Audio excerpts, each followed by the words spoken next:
اللہم صلی علی سیدنا و مولانا محمد وعلی آل سیدنا و مولانا محمد مبارک وسلم وصلی علیہ۔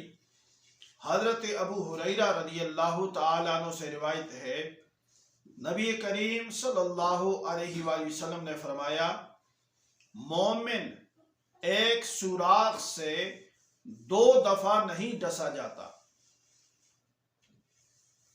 اس حدیث پاک سے چند باتیں معلوم ہوتی ہیں۔ مومن کو جہاں سے ایک دفعہ دھوکہ ملے دوبارہ وہاں سے اجتناب کرنا چاہیے۔ مسلمان کو اپنے امور حکمت و دانائی سے چلانے چاہیے۔ مومن تجربات سے سبق سیکھتا ہے۔ آدمی کو اپنے دین اور دنیاوی امور میں غفلت کا مظاہرہ نہیں کرنا چاہیے۔